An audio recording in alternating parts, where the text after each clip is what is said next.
إلهي إلهي إلهي وخلاقي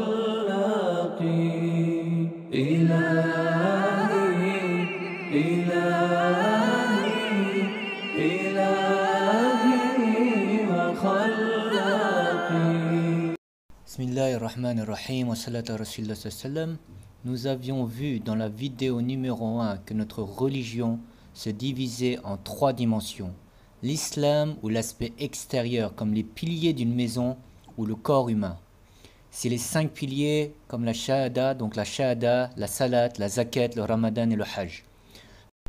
L'iman, la foi, c'est la science du dogme, c'est-à-dire croire en Allah, en ses anges, en ses messagers, en ses prophètes, dans le jour du jugement et dans le destin qu'il soit bon ou mauvais. C'est la définition des choses, du dogme. Qu'est-ce que Allah, qu'est-ce qu'un prophète, qu'est-ce qu'un ange, etc., etc. Et enfin, l'ihsan ou l'esprit de l'être humain, c'est encore plus intérieur et mystérieux. C'est résumé dans un seul aspect. Adore Allah comme tu le vois. Si tu ne le vois pas, lui il te voit. أيا من يدعي الفهم إلى كم يا أخ الوهم تعبي الذنب والذم. Donc nous allons voir la première partie, l'islam, les grandes règles et la grande tradition des grands savants. Les aspects où ils se sont mis d'accord, où une grande majorité est allée dans le même sens sur l'aspect de l'islam, c'est-à-dire sur la jurisprudence. Dans la vidéo précédente, nous nous sommes posé la question, donc dans cette science de la jurisprudence, qui pouvait statuer des fatwas sur l'islam, sur la prière, sur la zakat, sur le ramadan, sur le hajj, etc. Est-ce que c'est le premier venu, le taxi, le boucher ou le charbonnier? Et on a vu que non. Ensuite, est-ce qu'un philosophe ou un professeur de maths ou physique qui a étudié un petit peu l'islam ou qui a une certaine science pouvait? Et nous avons vu que cela ne suffisait pas, notamment avec l'exemple de Shirabuti, qui a rencontré un spécialiste de la philosophie qui tombait dans des pièges aberrants. Et on a vu que le savant est basé sur la chaîne ou l'arbre généalogique de science remontant à Rasoul sallallahu alayhi wa sallam. Mais qui sont ces savants? Est-ce que les savants, ce sont les savants du hadith comme Bukhari, Muslim, ou est-ce que ce sont les 4 imams, les savants du fiqh par exemple, pas seulement les 4 imams, qui ont le droit de statuer? Qui fait autorité entre les deux? Donc on va réutiliser une phrase de l'imam Shafi'i qui est très célèbre. Et donc l'imam Shafi'i qui est un faqih, un savant de la jurisprudence, et qui dit « Nous les savants du fiqh, nous sommes les médecins, et vous les savants du hadith, vous êtes des pharmaciens. Nous les savants du fiqh, nous sommes les médecins, et vous les savants du hadith, vous êtes des pharmaciens. » Cela signifie les pharmaciens ont plein de médicaments, mais ne savent pas quoi en faire sans l'ordonnance du médecin. Et ils peuvent intervenir seulement sur des problèmes très très simples. Donc les savants du hadith connaissent par cœur plein de hadiths, mais sans maîtriser parfaitement la compréhension et l'adéquation entre eux et les utiliser pour émettre des fatwas. Donc on va déjà définir c'est quoi un savant du hadith et un savant du fiqh. Du temps du prophète sallallahu alayhi wa sallam, lorsque celui-ci était pris de tremblement, cela signifiait qu'il recevait la révélation de Jibril alayhi salam. Et les compagnons écrivaient alors sur des peaux de chameau ou de brebis ou des autres moyens la parole divine. C'est le Coran. Ensuite, quand le prophète parlait au quotidien de manière normale sur Allah, sa sunna ou donnait d'autres conseils, ce sont les hadiths. Et les compagnons n'écrivaient pas pour ne pas qu'il y ait de confusion entre le Coran et les hadiths.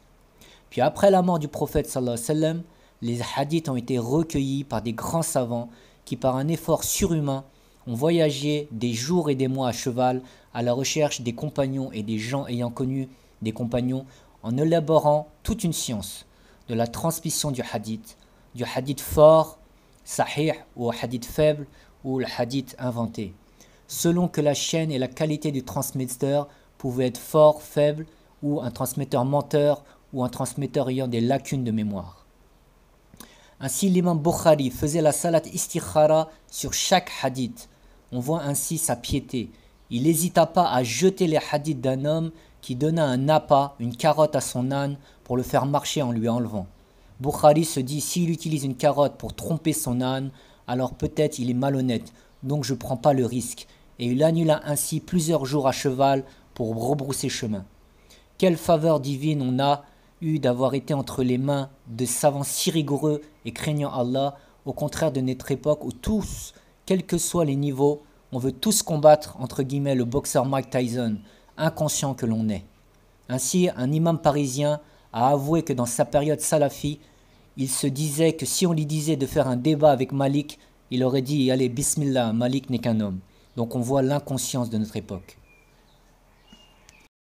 Donc, pour revenir à notre sujet, les savants du hadith sont comme le voisin d'un grand homme qui connaît par cœur les écrits de ce grand homme, et ces écrits sont regroupés dans la cale au grenier, dans une sorte de grande cale. Et il sait exactement si ce vieil homme maintenant mort a dit ces paroles.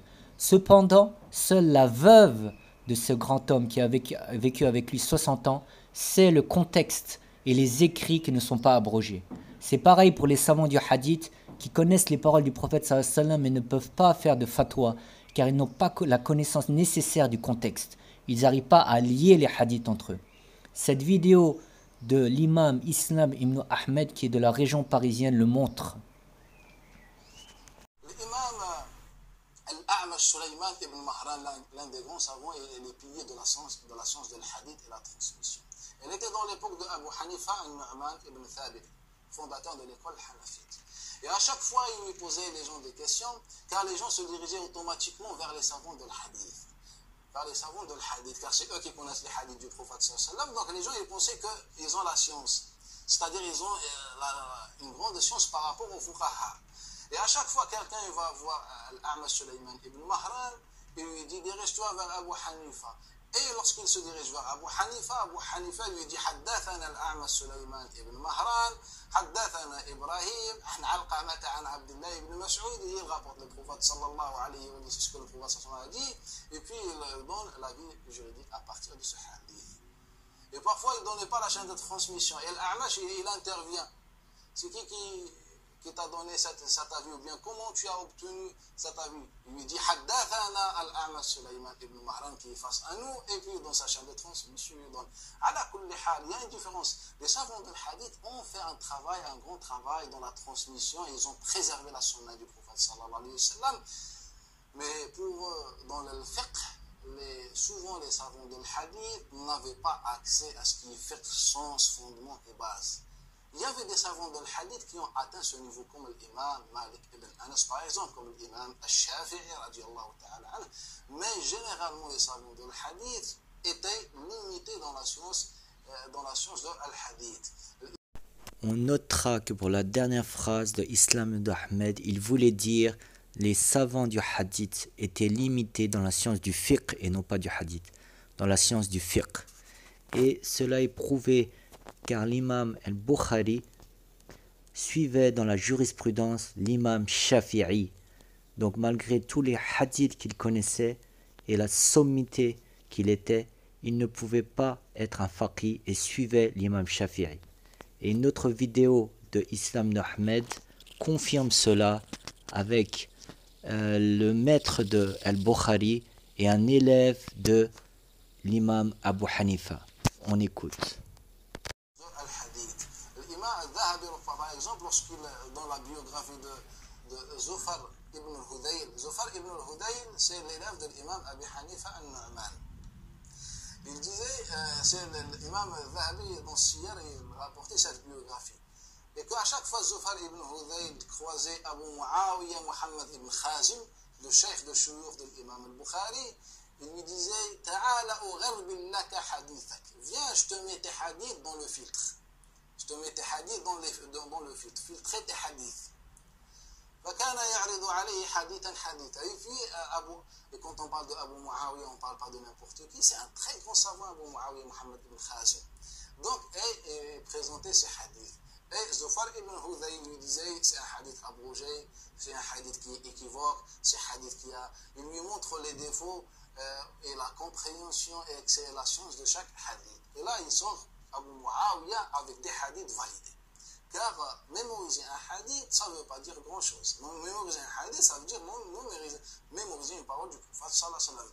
Mais utiliser une parole du prophète sallallahu alayhi wa sallam, il faut avoir les bases. Zufar ibn Hudayl, par exemple, l'imam Shafi'i. Vous savez que l'imam Shafi'i est considéré comme hujja dans la langue arabe. Sa parole, elle est arabe pure. C'est pour ça qu'Ahmed ibn Hanbal et Abu Ubaid al-Qasim ibn Salam disaient que la parole de Shafi'i est comme la parole des Arabes, c'est-à-dire c'est un argument en islam. L'imam Shafi'i disait, si dans la salat on pouvait prier par une récitation autre que le Coran al-Karim, je récite les paroles de Zufar ibn Hudayl, tellement il avait un très grand niveau, l'élève de l'imam Abu Hanifa, il avait un très grand niveau dans la langue arabe. Donc, d'avoir un hadith, ça ne veut pas dire que d'avoir le fiqh. Le hadith, dans aucun cas, ne peut être utilisé si on n'a pas les fondements de le fiqh. Et même le fiqh, celui qui mémorise le fiqh, par exemple, quelqu'un, un cheikh d'une école, dans aucun cas n'a le droit de donner une fatwa. Le cheikh de l'école, il n'a qu'à transmettre les avis de l'école. C'est-à-dire l'école, comme il a appris, il doit la transmettre. Celui qui peut obtenir un statut, ou bien qui peut répondre, ou bien qui peut donner une fatwa, c'est celui qui a réalisé, ou bien maîtrisé les fondements de l'école. Maîtriser les fondements de l'école, la science de la divergence, et un grand nombre de hadiths, et le Coran al-Karim, et les sciences de la langue arabe, ala kulli hal.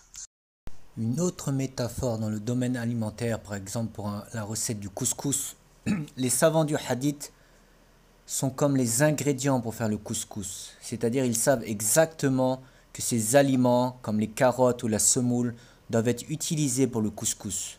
Ils ont ainsi des aliments en vrac, comme la semoule, les oignons, les carottes, la viande d'agneau, et des phrases en vrac et dans le désordre pour faire la recette avec le livre, comme épluche les carottes, puis dans un autre passage juste à côté, et à la fin, mettez la sauce sur la semoule. Donc c'est très décousu à mettre le lien pour faire le couscous en lui-même. Et le savant du fiqh, c'est comme la grande mama, la mama, qui peut faire le couscous car elle connaît l'utilisation précise des ingrédients, les étapes, la cuisson, etc. On peut comparer les ingrédients et les bouts d'instruction de recettes au hadith et l'élaboration du plat à la fatwa et à la synthèse des savants du fiqh. Mais on sait aussi que parfois le savant du fiqh, c'est aussi un savant du hadith. Il a les deux. Comme par exemple parmi les 4 imams, l'imam Malik et l'imam Ahmed sont des autorités dans le domaine du hadith avec 2 ouvrages qui sont des références comme Al-Muwatta de l'imam Malik et Al-Musnad de l'imam Ahmed. يا من إليه بعزه أتشفع. Mais alors, comment expliquer la célèbre phrase que l'on attribue à l'imam Malik ou à l'imam Shafi'i qui dit « Si vous voyez le hadith et que ce hadith contredit ma parole, alors prenez le hadith. » Mais l'important est de savoir le contexte de cette parole, c'est-à-dire que l'imam Malik ou l'imam Shafi'i était dans un cercle où il y avait ses élèves, des mujtahid mutlaq, c'est-à-dire le plus haut niveau parmi les grands savants. Donc ça veut dire que cette parole-là n'était pas une parole pour monsieur ou madame tout le monde. Il y avait un contexte comme on le voit sur la photo ou le dessin.